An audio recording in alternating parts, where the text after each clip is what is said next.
Hey guys, Shane here. So very sorry for the long pause in videos. However, in this video we're going to be taking a look at a Sherman build I'm quite excited about.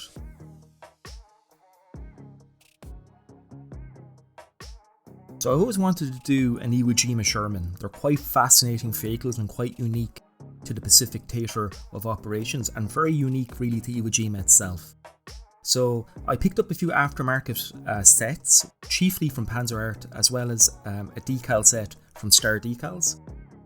So I picked up a lovely Marine Corps tanker with the world famous trench rifle, a replacement metal barrel and mantlet, as well as this rather large chunk of resin, which is going to be the replacement upper hull to create our M4A3 Iwo Jima. So this is a pretty impressive casting. So you get the applique armour and sandbags. And a nice little detail here that I have to give PanzerArt full credit for is he even included the concrete in between the wooden slats and the actual normal armour of the Sherman. It's a nice little detail. However, like all resin kits, this is going to require a little bit of hand fitting to mate the plastic lower hull and resin upper hull together. So there was quite a bit of warping on my kit, so I'm going to have to address and fix all that. In order to actually get these things to fit, I had to do a lot of cutting, a lot of sanding and a lot of test fitting. So I had to really trim down the sponson sides to give clearance, as well as the firewall for the engine and a couple of millimeters off the mounting bolts, the bracket there at the top of the final dry cover, just to allow those to clear and actually give me enough clearance to fit the resin and plastic pieces together. So this isn't really a drop-in I thought it was going to be. It did require a little bit more work than I thought. However, once everything is clamped in place and locked down with super glue, we should be able to continue the build. I also had a small miscast here on the brackets for the fuel drum. So I just kind of got a piece of scrap styrene and just plugged that in place, and then I'll cut it and sand it the shape to create a replacement part. There's also a few air bubbles I will need filling with a little bit of green stuff. However, these aren't too bad. So there's just a quick fix. It only takes a few minutes to get around it, and it kind of goes with the territory with resin. I also had to file down the mounting plates for the exhausts for the A3, just to give clearance for the deep wading stacks. I also added some 0.5mm styrene reinforcing bars, photos with these type of reinforcements. So the main inspiration really for this build is this vehicle here. So I believe this is Tokyo Express. Off the top of my head, I believe it's a 5th Marine Tank Battalion on Iwo. And something that strikes me is all of the nails welded onto the hatches and upper hulls, and that really made such a striking visual that I'm going to try to recreate this in scale. So I'm going to take some 0.3mm copper wire here and basically create nails by scratch, including cutting them at an angle to create a sharp barb on the top. And yes, I did stab myself multiple times on this build once I mounted these nails in place. And then just taking a 0.3mm drill bit, I started drilling guide holes. I'm not going to go completely mad adding these nails everywhere. I'm just going to focus around the hatches really and the tops of the periscope on the turret, and that's really it.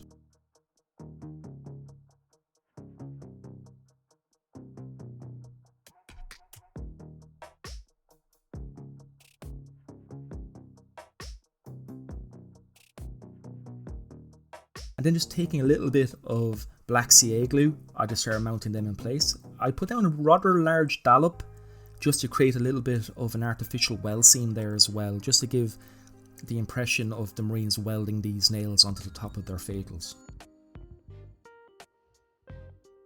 And many hours later, I'm left with this. So this was a very striking looking Sherman. It's like a little hedgehog and very unique kind of to any of the Shermans I have in my collection. So I added quite a bit to the upper hull of these machines, especially around the hatches. So if you look here, there's armoured hoods that go over both the loader's periscope and the main commander's periscope on his cupola. So they're just made out of scratched styrene sheet. I wasn't too clean in how I created these, because at the end of the day, these are field modifications. So I just took the basic images from the real vehicles and made approximations. It doesn't have to be too clean. After all, these were made in a hurry and just to meet a field need that the Marines were encountering, as the Japanese tended to lack really strong anti-armour weapons, so they used to just swarm the tanks, and this is the reason why they have nails on the upper surfaces. So focusing again on the turret, I also added some spare track links as armour. So these are both from a Ming kit, which is the tan plastic, and some spare ones from the PanzerArt design resin tracks, which we'll come to later. So I also replaced the kit's antenna mounts with some lovely 3D prints from T-Rex model. So these are absolutely gorgeous, and you get quite a few of them in the set. So I've seen photos, I think, of Beelzebub, which is the 4th Marine Tank Battalion that had 2 antenna mounts, and I just thought it looked quite striking, so I'm going to add 2 to my vehicle. So this is kind of an approximation, taking features from both the 4th and 5th Tank Battalions together. I also added some cast and foundry markings to the turret roof. So I'm using the Archer resin decals. Now unfortunately you can't get these anymore, as the chap behind Archer is retired, unfortunately. However, hopefully something like this will come onto the market again soon. Thankfully I've come into the possession of Son of the Sherman Volume 1 or 1st edition, and there was a great help in just locating where these cast foundry marks go.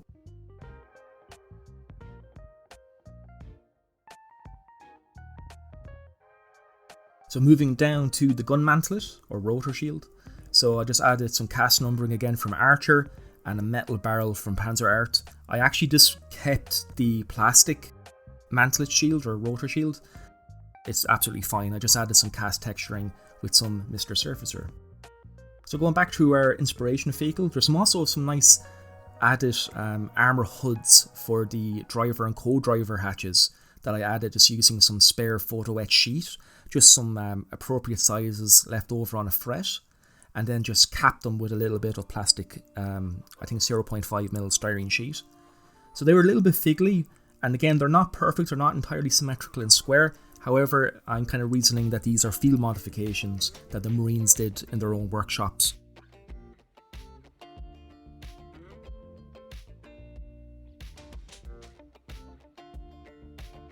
So moving on to the glacis.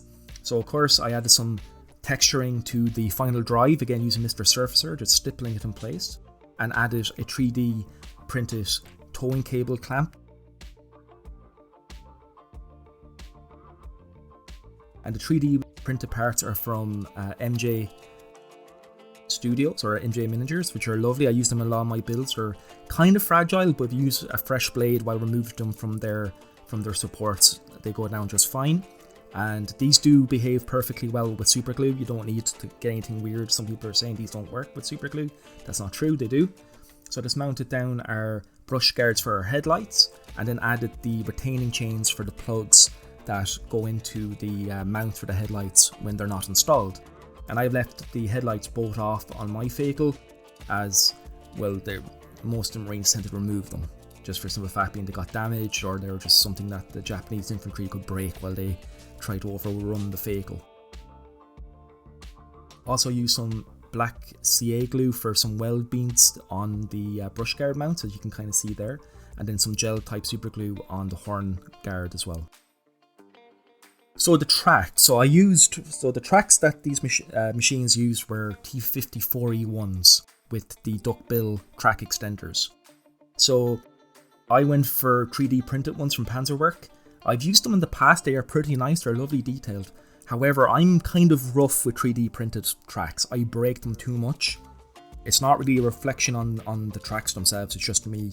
So you kind of notice that the vehicle doesn't sit perfectly on its suspension because the tracks are so fragile, they kept falling apart on me. So I didn't want to move them too much. Hopefully they'll stay together long enough for the painting and weathering, and then I can just glue them in place and call it a day. So they are fantastic tracks, but super fragile, so just something to bear in mind if you choose to go this route with any of your own Sherman builds. So moving to the rear engine deck, I've added a telephone box, which is the 50 cal ammo case, or box should I say, on the spare track holders. So a lot of the Marine Shermans obviously will be operating a lot very much so in sync with the infantry, and this was a means for infantry travelling behind the vehicle to communicate with the crew for target acquisition and what have you. Up top, I just added a few bits of stowage and a few green stuff tarps, nothing too crazy, and the spent brass 75mm rounds are by PanzerArt as well. I just thought I'd give the vehicle a sense that's being hard fighting and the crew are just throwing spent brass all over the place while they're in operations.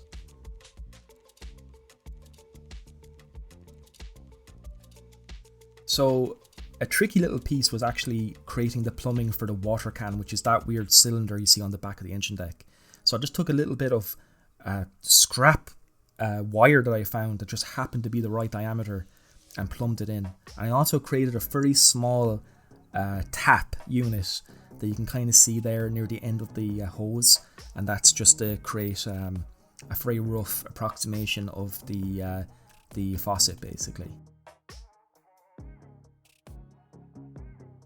So going back up to the upper hull, so I added some placards, photo etch placards by Tiger Model Design, and some retaining chains to both the fuel and coolant caps. It's a small detail, often probably goes unnoticed, but I always like adding that type of detail. It just adds that little extra bit to our builds. And with that, my Sherman is built and ready for painting. So this turned out to be a fairly involved little build. I thought it was going to be a drop in and plug and play affair. Unfortunately it wasn't. However, it has to be one of my favourite Shermans in my collection at the moment. It's just so unique. None of my other Shermans quite look like this. I'm looking greatly forward to painting this in the 3-tone Marine Corps camo scheme. It's going to look so striking. So do join me for that video at a slightly later date. So guys, thank you so much, and thank you so much for being patient. I know I haven't been posting a lot of late. However, things are back on track for me. I changed jobs and now I have a bit more time for hobbying. So do join me going forward, and thank you so much.